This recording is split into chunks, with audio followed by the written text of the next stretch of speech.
Il y a depuis quelques années un individu, inconnu du grand public, qui tisse doucement une toile étrange, malsaine et parfois flippante sur tout YouTube. Un individu qui fait tout pour ne pas être reconnu, mais qui en même temps ne fait rien pour vraiment passer inaperçu. Un individu qui a trouvé d'ailleurs le moyen de passer outre les règles et les régulations de la plateforme de YouTube même. J'enquête sur lui depuis plusieurs semaines maintenant. Mais avant de vous révéler son nom, je dois vous dire quelque chose de très important.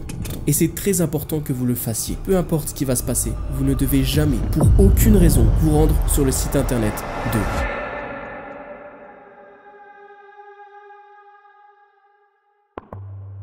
Cette page que vous voyez là, c'est ce que vous verrez si vous faites une toute petite erreur dans l'URL d'une vidéo YouTube.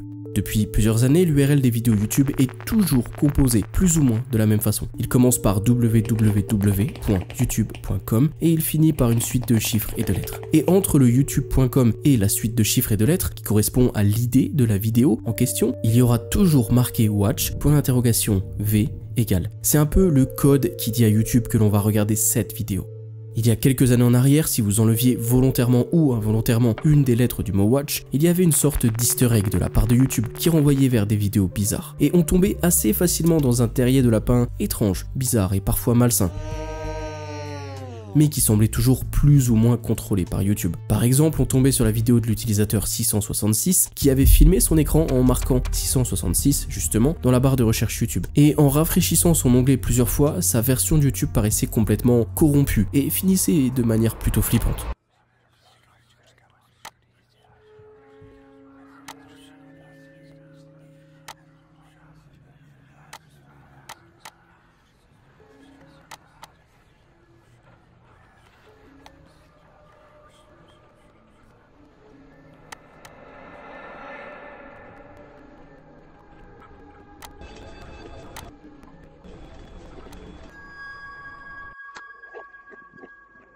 Mais ce n'était qu'une creepypasta, tout était monté de toutes parts et toutes ces variations du mot watch avec une lettre en moins ont été enlevées par YouTube. À présent, et vous pouvez essayer, vous tomberez sur l'écran d'erreur que je vous ai montré au début de la vidéo. Tous, sauf une. Et cette simple lettre enlevée, ce simple petit caractère manquant, va nous faire tomber dans un des endroits les moins connus et les plus étranges de la plateforme YouTube. Bienvenue dans le terrier de lapin dont personne ne parle. C'est Théo, abonnez-vous si ce n'est pas déjà fait et je vous souhaite une excellente vidéo.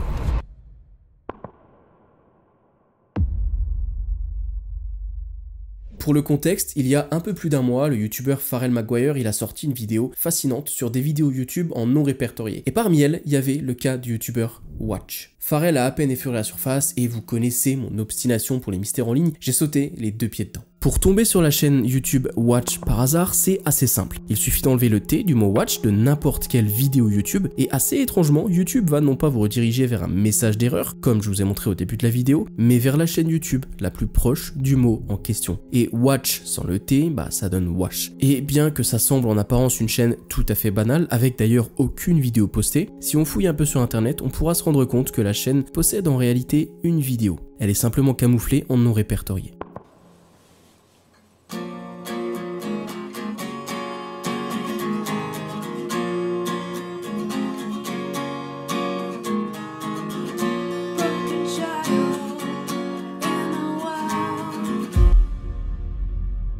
Bon, perso, quand je suis tombé sur ça, j'ai eu pas mal de réflexions. Déjà, c'est qui cet artiste super doué ? En descendant un peu, on peut voir que la vidéo a été mise en ligne il y a 2 ans. Mais au vu de la tronche de la vidéo, on dirait plutôt qu'elle est datée d'entre 15 et 20 ans. Ça semble donc être un réupload. La vidéo n'a pas de description et quand on va jeter un œil aux 318 commentaires sous la vidéo, on peut comprendre que beaucoup sont, comme moi, comme vous j'imagine, tombés sur cette vidéo un peu par hasard. Soit en enlevant le T de Watch, ou alors en faisant une faute dans l'URL d'une vidéo YouTube. De manière générale, on peut lire que les gens adorent la musique et sont un peu perdus d'être tombés là malgré tout. Mais c'est tout, ça s'arrête là.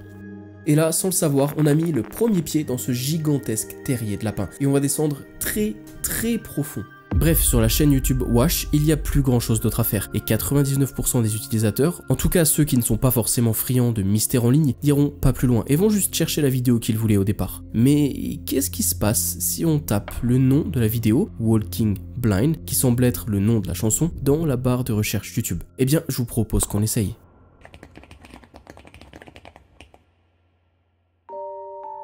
Tiens, l'exacte même vidéo. Cette fois-ci mise en ligne il y a 17 ans par l'utilisateur LQ et avec presque 1 million de vues. Enfin, cette chanson semble être un peu plus appréciée à sa juste valeur. La description de la vidéo dit sobrement « Ceci est encore un des sons que j'ai écrit. Enjoy !» laissant penser qu'on se trouve en face de la vidéo originale, au vu d'ailleurs de la date de l'upload qui est le 7 janvier 2008, qui semble matcher plus ou moins avec l'aspect vieillot de la vidéo. Le nom de la chaîne, LQ, n'est malheureusement pas très évocateur, et on va donc aller scanner la section commentaires. Et là, à l'inverse de ce qu'on a vu sur la chaîne YouTube Wash, on ne va pas tomber sur des gens qui sont au hasard arrivés sur cette vidéo, mais là où on pourrait s'attendre à tout un tas de commentaires de gens qui complimentent l'artiste et sa chanson, rien du tout. On peut y lire des dizaines et des dizaines de personnes qui disent avoir cliqué sur un lien d'acceptation de leur future université, ou alors d'un cours en ligne ou une leçon et être tombé sur cette vidéo par hasard. La plupart d'entre eux semblent amusés, voire confus et ne comprennent pas trop le rapport entre leur université et cette vidéo. Et on peut y lire des centaines et des centaines de commentaires de ce genre, des personnes provenant de sites d'admission d'université, de cours universitaires ou de choses comme ça. De prime abord, on pourrait penser que certaines universités se seraient faites hacker et auraient toutes redirigé vers cette vidéo. Mais au vu du caractère de la vidéo, il ne semble pas forcément avoir de mauvaises intentions derrière la redirection. Toujours est-il que c'est quand même sacrément bizarre. Au fait, la vidéo vous plaît? Vous voulez soutenir la chaîne et ma folle mission d'atteindre la barre symbolique des 100 000 abonnés avant la fin de l'année? N'hésitez pas à oblitérer le bouton like et à vous abonner en activant les notifications. Merci. Je vous propose à présent d'inspecter la chaîne YouTube. On clique dessus et... Bon, ça fait pas mal d'infos. En bas, on peut voir 5 autres chaînes YouTube que la personne a rattachées à la sienne. C'est une fonction sur YouTube facile à faire et en général, on fait ça pour mettre en avant des chaînes secondaires. On peut aussi noter que le nom des chaînes semble assez peu évocateur. Par exemple, on retrouve donc LQ, un tiret, 2 points, un point d'interrogation et PQ. Laissons de côté ces chaînes un instant et regardons s'il y a d'autres vidéos mises en ligne. Et bingo! On y retrouve la même fille sur ce qui est, je suppose, 3 chansons différentes. Les 3 clips sont plus ou moins aussi vieux les uns que les autres, postés il y a 16 et 17 ans. La première vidéo, All That We, est une chanson que la personne a écrite pour sa maman. Peu de vues, quelques commentaires la complimentant, à juste titre, et c'est tout. La seconde vidéo, Walking Blind, est la première sur laquelle nous sommes tombés. La troisième est un peu différente car le nom de la vidéo ne semble pas être le nom de la chanson, mais Girl and Guitar, littéralement fille et guitare. Écoutons un petit peu.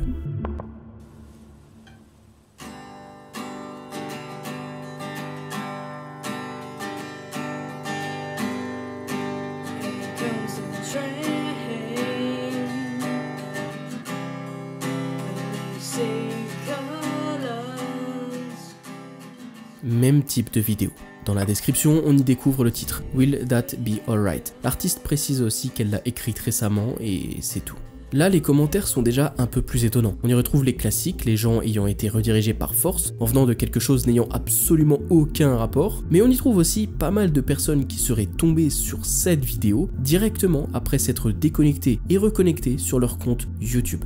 C'est improbable, mais difficile d'en apprendre plus. Il est maintenant temps d'aller explorer ces chaînes YouTube qui sont mises en avant sur la page d'accueil de la page LQ. Et accrochez-vous bien, car si jusque-là c'était étrange, on va passer la deuxième vitesse. Le premier postulat, c'est qu'ils ont tous le même logo, mais dans une couleur différente. Ça vient donc renforcer le fait que ces chaînes appartiennent très probablement à la même personne. Est-ce que c'est la fille qui chante si bien sur les vidéos? Je ne sais pas, et gardons cette possibilité de côté pour le moment. Commençons par aller sur la chaîne avec les 2 points. Elle a été créée le 28 octobre 2005 et le nom d'utilisateur est 6N.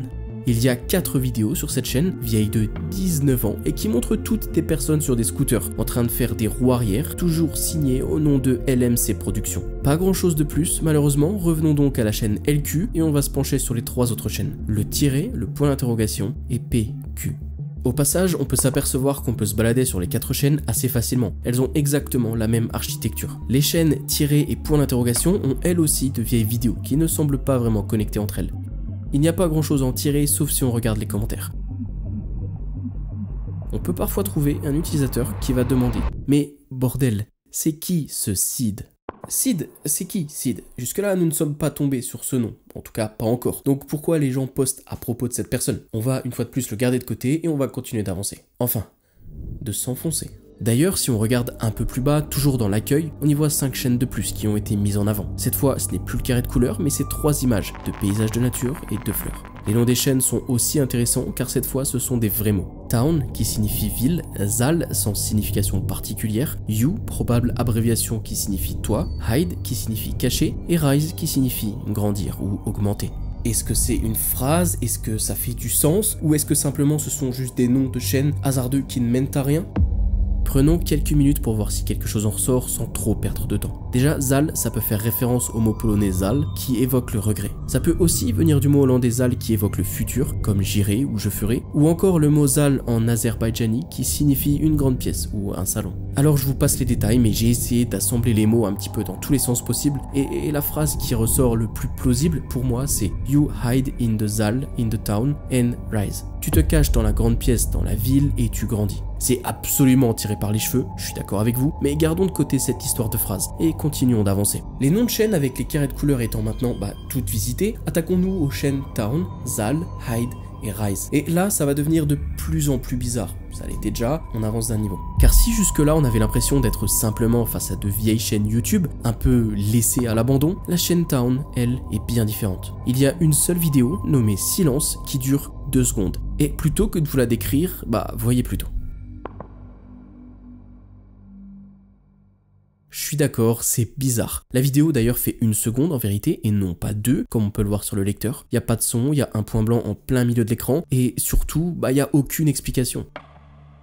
La chaîne Zal, quant à elle, ne contient rien du tout. La chaîne You, pareil, sauf la description de la chaîne qui dit Rika. Rika? Yurika? Est-ce que c'est un prénom ou autre chose? Et là, j'ai cliqué sur l'onglet vidéo par curiosité. Et ce n'est pas une chaîne sans contenu, bien que ça soit marqué chaîne sans contenu. Il y a bel et bien une vidéo intitulée Les messagers de l'esprit réchauffent notre fête de mariage. C'est une vidéo de 2024 et effectivement d'un mariage avec un chanteur qui met l'ambiance.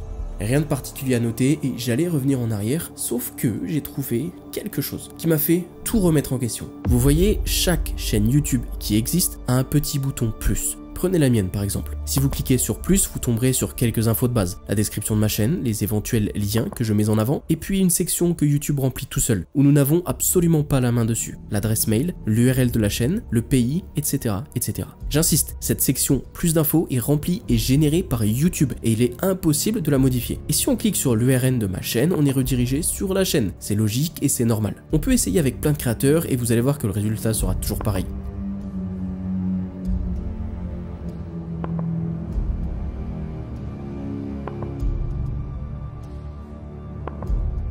Alors pourquoi quand je fais la même chose avec la chaîne de U, je tombe sur ça? C'est impossible. En cliquant sur l'URL de la chaîne You, on est redirigé vers la chaîne November, une toute autre chaîne. On note d'ailleurs que la photo de couverture est le mot Rika, tout comme la description de la chaîne. Il y a une seule et unique vidéo, un clip de 7 minutes sur World of Warcraft. Là, sincèrement, j'ai aucune explication comment ce bug est possible. Mais ce qui est sûr, c'est que c'est pas aléatoire. Il y a trop de coïncidences, il y a trop de choses qui font du sens entre elles, et ce nom Rika qui revient un peu partout, c'est vraiment étonnant. Du coup, après avoir découvert ce bug, j'ai décidé de reprendre les 10 chaînes découvertes jusqu'ici et de tester de cliquer sur les URL de chacune d'entre elles. Et bingo, une fois de plus, la chaîne Town amène, elle, vers une autre chaîne, encore inconnue jusqu'ici.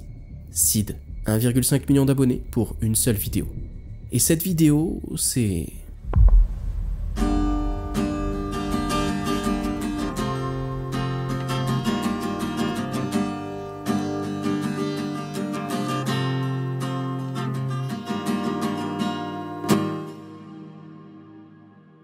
Là, j'ai besoin d'explications. Mais avant de s'enfoncer sur la page Seed qui amène pas mal de nouveaux éléments, revenons à nos 5 chaînes du début, car il reste encore les chaînes Hide and Rise à visiter. Hide ne contient aucune vidéo, mais par contre, met d'autres chaînes en avant. Les maintenant connues Town, Zal et You, mais aussi 3 nouvelles, S, 3 et J. On peut voir au-dessus l'intitulé My Channels qui laisse donc comprendre que toutes ces chaînes appartiennent bien à la même personne. On peut aussi noter que S, 3 et J ont beaucoup plus d'abonnés que toutes les chaînes visitées jusque-là. On revient en arrière pour visiter la dernière chaîne, Rise, 154 abonnés à l'heure où j'écris mon script, et quand on clique dessus... Seed. Encore une fois. Encore une redirection improbable. On devrait arriver sur la chaîne Rise à 154 abonnés, et on se retrouve sur la chaîne Seed à 1,5 million d'abonnés. Mais avant de décortiquer la chaîne du fameux Seed et toutes les nouveautés qu'elle va nous apporter, retournons sur la chaîne Hide pour découvrir les 3 nouvelles chaînes S, 3 et J. Juste avant ça, je vais vous faire un tout petit schéma très simple pour que vous puissiez suivre la trame appliquée jusque-là. C'est très facile de se perdre dans ce terrier de lapin. Et peut-être que le mettre par écrit pourra amener un peu plus de clarté sur toutes ces découvertes. La chaîne S possède 157 000 abonnés pour 2 vidéos postées. La première est intitulée littéralement James Charles. C'est une vidéo où l'on voit la chaîne de l'utilisateur SeedTech perdre des abonnés pendant 1 minute et 9 secondes. Pas grand chose à en tirer, mais ça vient renforcer le lien entre ce fameux Seed et la chaîne S. Le titre, Literally James Charles, fait référence à l'énorme flop médiatique qu'a subi le youtubeur James Charles en perdant plus de 2,5 millions d'abonnés en 2019, des suites d'un bad buzz. Quant à la seconde vidéo, elle prend un peu la première à contre-pied. Intitulée L'évolution de S, on y voit cette fois des captures d'écran de justement la chaîne de S à travers le temps grâce à la Time Machine, la Wayback Machine, et avec à chaque fois une interface un peu plus moderne de YouTube. Pas grand chose au final à prendre non plus sur cette vidéo, sauf vers les 40 secondes quand on arrive à la version 2023 de l'évolution de S. Dans la description de la chaîne de 2023, on peut voir marqué Channel Owned by ZB3. Soit la chaîne appartient à ZB3. Gardons ce nom en tête et regardons la section commentaires. Encore la même flopée de gens inquiets qui ne comprennent vraiment pas ce qui se passe, mais on commence à s'y habituer. De retour sur la chaîne Hyde, cliquons sur la chaîne 3 qui possède 383 000 abonnés. Peut-être qu'elle sera un peu différente. Oh putain. Girl and Guitar, posté il y a 2 ans, 3 600 000 vues. Sous la vidéo, on peut trouver encore le même schéma de chaîne, à la suite les unes des autres, avec une nouveauté, la chaîne 2 avec 2,26 millions d'abonnés. Avant d'aller inspecter les 2 chaînes restantes d'ailleurs, à savoir 2 et J, regardons l'onglet post de la chaîne. On y voit un bourgeon, seedlings en anglais. D'ailleurs, dans la description de la chaîne, le mot seed apparaît encore. Le post du dessous est un simple emoji hello, puis quelques mots qui ne veulent pas dire grand chose. Vient ensuite une question. Combien de formes d'URL existe-t-il sur YouTube ? On peut répondre et la bonne réponse semble être 5. Il y a même une petite explication qui nous dit il y a 5 formes d'URL. Il y a le handle, l'URL vanity, l'URL custom, l'utilisateur et l'ID de chaîne. Ils sont triés dans l'ordre, donc si vous n'avez pas de handle et que vous avez un URL d'utilisateur et un ID de chaîne, ce sera l'URL utilisateur qui sera montré dans la barre d'URL. Bon, là, on commence quand même assez bien à la sentir, cette odeur de bizarre. Mais à ce stade-là, on a toujours à peu près autant de questions sans réponse qu'au début. C'est qui cette fille qui chante sur les vidéos, disséminées sur des dizaines de chaînes YouTube? C'est qui ce Seed et pourquoi il a l'air de jouer avec les règles de YouTube? Il nous reste donc 2 chaînes à inspecter, avant de commencer à essayer d'attacher les pièces du puzzle ensemble. La chaîne J nous amène au bordel. La chaîne J à 29 300 abonnés nous amène sur la chaîne S, rien à faire. Et même si j'écris manuellement son nom de chaîne, donc avec le /J à la fin dans la barre en haut, on tombe sur la chaîne S systématiquement. Pourtant, on peut voir que la chaîne existe bel et bien. Pour terminer, la chaîne 2, avec ses 2,37 millions d'abonnés, n'a, eh bien, pas grand chose. La chaîne 3 y est liée et c'est tout. Bon, à ce moment-là, je dois vous avouer que j'étais face à un mur. J'ai donc mis mes fabuleux talents de dessinateur à bon escient et j'ai essayé un petit peu de tout assembler. C'était compliqué et ça ne faisait pas beaucoup de sens, mais j'ai fait du mieux que je pouvais. Bon, déjà, pour essayer de résoudre ce terrain de lapin, qui ne fait que nous emmener plus profondément dedans, il nous faut une fondation. Les questions principales qui en ressortent sont: qui est cette mystérieuse femme à la guitare? Est-ce que c'est Seed? Est-ce que c'est pas Seed? Sinon, qui est Seed? Comment fait-elle ou il pour passer au-dessus des lois et des règles de YouTube? Que veut-il dire ou faire avec toutes ces chaînes YouTube aux messages cryptiques? Et là, un peu par hasard ou par chance, je suis tombé sur une nouvelle piste. Alors que je faisais mon schéma, la musique Girl and Guitar de la chaîne 3 a joué jusqu'au bout. Et au bout, il y avait une suggestion de vidéo. La même fille, évidemment, mais ça semblait être une nouvelle chanson. Alors j'ai cliqué. On tombe sur la chaîne YouTube Distort TV, tenue par un certain Ethan, avec une seule vidéo, et vous aurez deviné quelle est cette vidéo. La description de la chaîne possède 2 liens, un compte Twitter qui a été banni, et un Instagram avec peu d'infos et peu de posts. Il y a néanmoins une info intéressante, c'est qu'on peut y lire tout le contenu mis en ligne sur cette chaîne à la permission et les droits des créateurs originaux pour l'utilisation de Distort.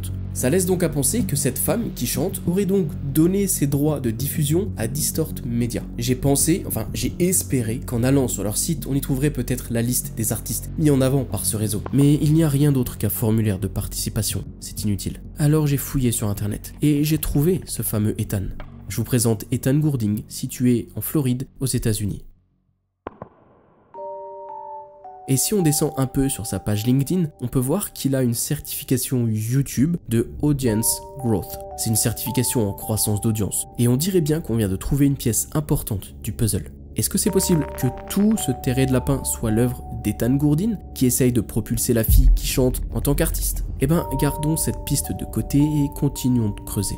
Car il reste encore un énorme morceau auquel s'attaquer. La chaîne YouTube de Sid en personne, celle vers laquelle tout semble converger. La chaîne de Sid possède la même vidéo, celle de Girl and Guitar, cette fois sobrement nommée Sid. Il y a une section musique avec apparemment les musiques qu'il aime écouter et une catégorie post où on y retrouve Sid qui donne des conseils et ses points de vue sur YouTube et ses mises à jour. Pas grand chose à en tirer, la même flopée de commentaires de gens qui sont surpris, qui disent s'être retrouvés là par hasard, et parmi tous ces commentaires, il y en a un en particulier qui a attiré mon attention. Waouh, tu es ZB3? C'est dingue! ZB3. Le même nom de chaîne que j'avais déjà relevé dans la vidéo l'évolution de S, rappelez-vous, avec les timelines qui passaient de 2007 à 2018, un truc comme ça. Alors là, j'ai fait deux choses. Déjà, j'ai envoyé un email à l'adresse disponible dans la description, et ensuite, j'ai cliqué sur l'unique lien existant, sid.soy. Et là, je vais pas faire durer le suspense trop longtemps, y a rien. On y voit marqué le mot Sid, la même adresse email où je viens juste d'envoyer un email, et 3 liens vers des réseaux sociaux. Sa chaîne YouTube, un compte Twitch inactif et un compte Twitter. Alors j'ai eu l'idée de chercher son site dans la Wayback Machine pour éventuellement voir des variations et trouver une nouvelle piste. Et je suis tombé sur une version de janvier 2024 un tout petit peu différente. Ici on peut y dire que Sid est un développeur, un idiot professionnel et un exploiteur. Exploiteur dans le sens bug exploit, c'est-à-dire quelqu'un qui s'amuse à utiliser et détourner les bugs des plateformes telles que YouTube pour faire des choses pas toujours légales. Et là, effectivement, ça semble matcher un peu plus. Il y a aussi plusieurs réseaux sociaux, mais la plupart des liens étant cassés, j'ai pas pu en tirer grand chose de convenable. Donc si Ethan Gourdin, le mec qui propulse les carrières musicales des gens, et Sid, développeur hyper malin, sont la même personne, alors quel est son but? Autant d'efforts pour propulser la femme qui chante dans les vidéos, je comprends pas trop. Et en plus c'est peu probable parce que peu importe sous quelle vidéo on regarde, on trouve aucun lien vers les réseaux sociaux de cette personne, ni d'ailleurs son nom, son label ou rien du tout pour la mettre en avant. On croirait même que tout est fait pour qu'elle reste dans l'anonymat. Et de nouveau, j'étais dans une sorte d'impasse. Sid a bel et bien répondu à mon tout premier email par un simple « What ?», mais quand je lui ai dit que je faisais une vidéo sur lui, silence radio. Il avait disparu. Et là, j'avais besoin de nouveautés, il fallait que j'avance. C'est alors que je me suis mis à écumer tous les commentaires de toutes les vidéos postées sur les diverses chaînes de Sid. Et c'est comme ça que je suis tombé sur l'identité de la femme qui chante. Un peu par hasard, à l'aide d'un commentaire l'identifiant, mais c'est vraiment tombé au bon moment. Permettez-moi donc de vous présenter...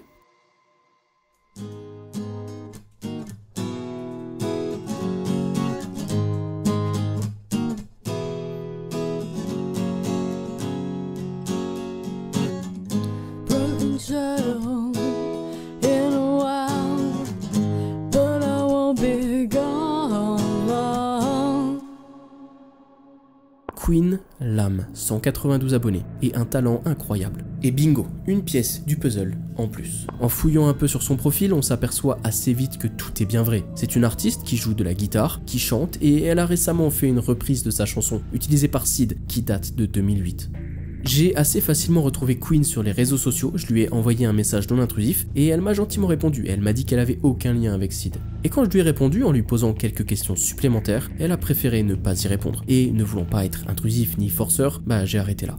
Chers amis, nous avons donc maintenant la réponse à 2 de nos questions. La personne que l'on voit sur toutes ces vidéos est Queen Lam, et ce n'est pas Sid. Mais alors, c'est qui Sid ? Eh bien, je pense malheureusement qu'il cache trop bien son identité pour qu'on le découvre. En tout cas pour l'instant. Et vu qu'il ne me répond plus, je ne vais pas forcer de ce côté-là non plus. Je ne pense pas que ce soit Ethan Gourdin. J'ai l'impression que ce sont 2 personnes différentes. En assemblant une à une les pièces de ce vaste puzzle, on se demande quand même assez rapidement où ce terrain de lapin va-t-il nous mener. Eh bien, en tenant compte de toutes nos recherches et découvertes, j'en sors 4 grosses idées, 4 grosses pistes. Avant de vous les révéler, n'hésitez pas à me dire en commentaire ce que vous en pensez, vos pistes à vous, vos théories à vous, pour voir si on est un petit peu connecté. Et si c'est pas déjà fait, pensez à liker la vidéo, à vous abonner, blablabla, ça aide beaucoup, merci. Résumons rapidement. On a un vaste réseau de chaînes YouTube qui semble assez aléatoire, mais que si on regarde bien, elles sont toutes âgées et elles ont toutes des pseudos assez simples qu'on pourrait qualifier de collector. On a plusieurs vidéos de Queen Lam disséminées sur 6 ou 7 chaînes YouTube différentes, avec à chaque fois des millions de vues à son actif. On a une entreprise de diffusion de musique avec Ethan Gourdin à sa tête. Et on a finalement un certain Sid ou ZB3, un développeur, / quelqu'un qui aime exploiter les failles informatiques, qui semble tirer les ficelles de tout ça dans l'ombre. Il s'expose sur les réseaux sociaux, il donne ses idées, il donne ses opinions, mais il ne se dévoile jamais trop.